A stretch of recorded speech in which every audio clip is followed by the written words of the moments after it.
senang sekali bisa kembali bertemu dengan aku Nami dan tentunya Cia dalam Dongeng Nusantara. Nah, seringkali kita mengenal ada sebutan pribumi yang biasanya mengacu pada identitas orang asli di suatu daerah tertentu. Lalu, apa sih pribumi itu?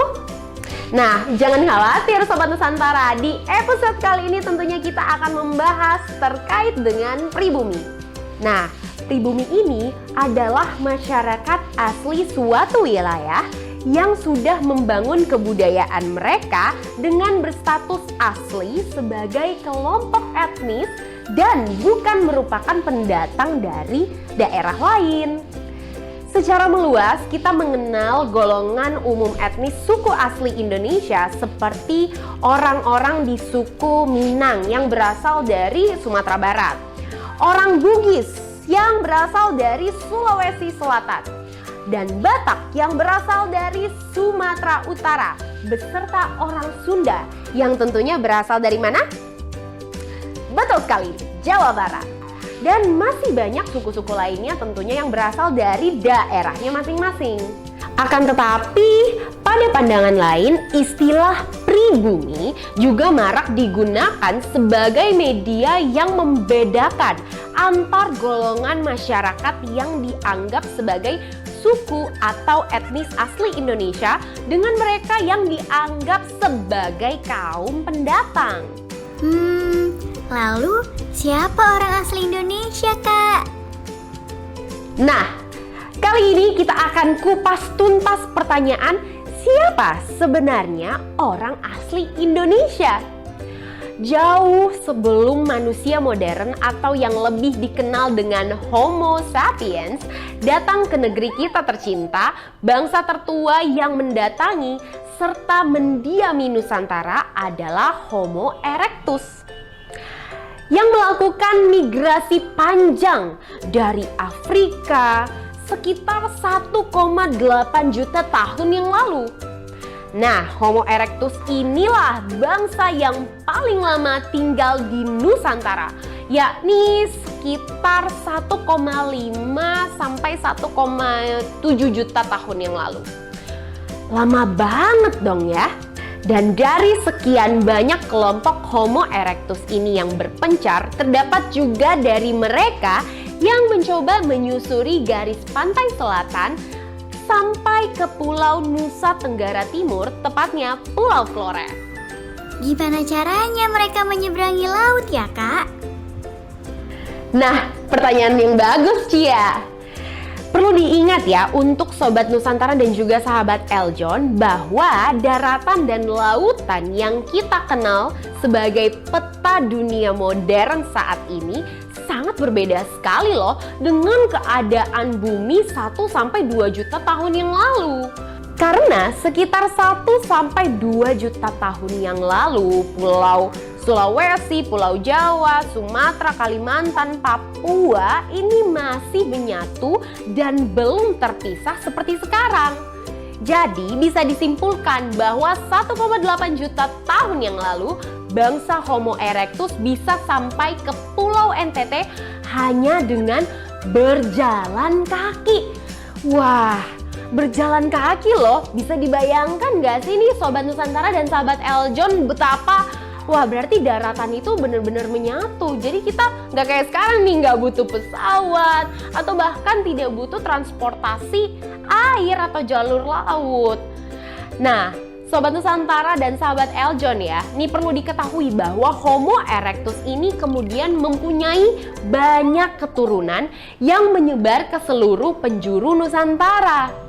Jadi, bisa disimpulkan bahwa Homo erectus ini sudah mendiami Pulau Nusantara kita selama 1,5 juta tahun dengan bermacam kegiatan seperti berburu, meramu, membuat api, membentuk kelompoknya masing-masing, berperang, dan masih banyak lainnya kegiatan-kegiatan sampai akhirnya mereka punah sekitar di 100.000 tahun yang lalu.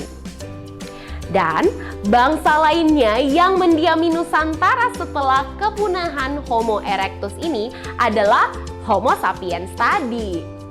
Sama seperti Homo erectus, Homo sapiens adalah manusia modern yang menjadi asal-muasal pribumi Indonesia, yang juga turut melakukan pemerintahan penduduk besar-besaran ke seluruh penjuru dunia dalam 2 gelombang migrasi. Keren banget ya. Dan gelombang pertama ini berlangsung sekitar 100.000 tahun yang lalu. Waduh, lama banget tuh ya Sobat Nusantara. Dan sedangkan gelombang yang kedua berlangsung sekitar 50 sampai 70.000 tahun yang lalu.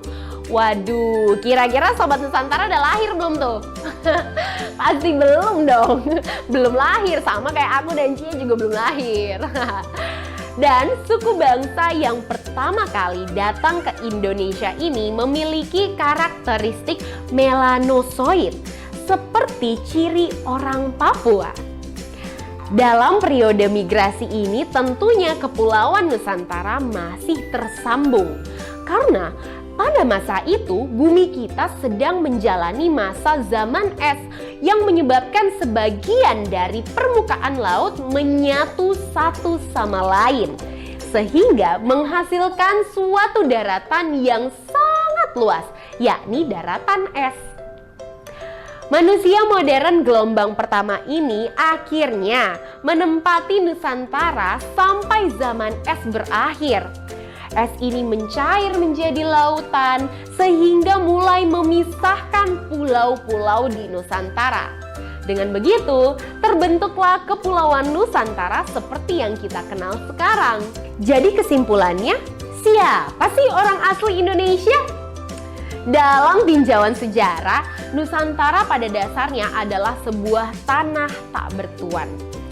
Sampai akhirnya banyak para pendatang yang mendiami sejak zaman Homo erectus sampai berbagai jenis-jenis suku dan bangsa manusia datang dan akhirnya menyebut Nusantara adalah rumah mereka. Jadi penyebutan dari pribumi ini adalah masyarakat yang paling lama mendiami Nusantara. Berarti yang pantas untuk kita katakan atau kita sebut sebagai pribumi Indonesia adalah Homo erectus. Mengingat mereka tinggal di Nusantara ini selama kurang lebih 1,5 juta tahun yang lalu. Nah, akan tetapi jika definisi pribumi adalah manusia modern atau Homo sapiens yang pertama datang ke tanah Nusantara, tentu saja jawabannya sudah sangat jelas, yaitu rumpun Melanesia yang sekarang dipresentasikan oleh suku-suku di Papua. Wah, seru juga ya. Ternyata belajar asal-usul kedatangan bangsa-bangsa ke tanah Nusantara dengan sejarah. Bener banget loh Cia. Perlu Sobat Nusantara dan sahabat Eljon ketahui bahwa kekayaan budaya yang kita miliki saat ini lahir dari proses percampuran berbagai budaya. Menerima perbedaan budaya tersebut sehingga menghasilkan suatu budaya yang baru, hasil dari percampuran tentunya. Sehingga pada akhirnya hal ini menjadi identitas resmi bangsa baru kita, yaitu bangsa Indonesia. Oke deh, sekian kalau begitu informasi tentang hari ini. Aku bersama dengan Cia pamit undur diri dan jangan lupa untuk terus menyaksikan Dongeng-Dongeng Nusantara hanya di channel YouTube Eljon Media.